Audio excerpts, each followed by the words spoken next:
Le prédateur ultime, du 28 avril 2020. On ne peut pas être autre chose que notre propre nature. On peut par contre en avoir un vécu perverti. Nous sommes des prédateurs, mais pas que, des animaux de compétition comme de coopération. Le problème n'est pas la prédation, mais le comment de la prédation. Les jeux à somme non nulle sont, à partir de là, l'ultime de la prédation, sa plus belle expression, sa plus humaine. Un jeu à somme non nulle est une transaction, financière, affective, relationnelle, où il n'y a pas un gagnant et un perdant, mais deux gagnants. Sachant que, ceci étant dit, il est fondamental de s'accorder au départ sur l'aspect égalitaire et équitable de la transaction pour que l'effet gagnant-gagnant soit réel, intégralement accepté par les deux parties. Et, une fois cela défini, de respecter la parole donnée. Cela demande une maturité rare.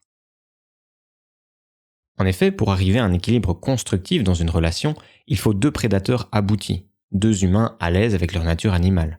Il faut une intelligence de la prédation. Sinon, celui qui se retient pour ne pas dévorer l'autre, plus faible, sera dévoré par lui. Car ainsi sont les rapports de force, où se mêlent le désir, l'orgueil, la rivalité mimétique, etc. Un jeu à somme non nulle ne peut être le fait que de deux prédateurs pensants. La bonne volonté n'existe pas chez les animaux.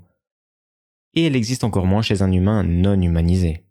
Si la bonne volonté est présente, soit par naïveté, soit par grandeur, chez l'un, et que l'autre est un prédateur non assumé, perturbé, sournois, alors le jeu à somme non nulle, initié par le premier, capotera, sauf s'il conserve le contrôle du jeu, ce qui signifie être et rester prédateur, agressif, même si jamais violent.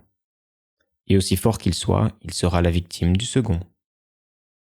Pour initier des jeux à somme non nulle et les aboutir, il faudra donc faire émerger en soi, au préalable, l'ultime de la prédation. Et, compte tenu de la complexité de notre nature, de nos apprentissages, cela demande un travail de gnotisauton, se connaître soi-même, et ne pas avoir peur de nos profondeurs. Sans cela, du fait de notre nature et de nos apprentissages, nous resterons un prédateur irréfléchi. Même avec la meilleure volonté du monde, nous le resterons.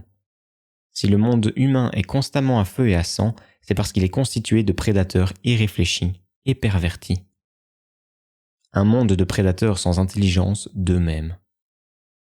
L'épanouissement de chacun ne se fera pas dans l'absence de prédation, mais dans une prédation d'un autre ordre, car nous ne cesserons jamais de vouloir prendre, de vouloir posséder, de vouloir utiliser l'autre.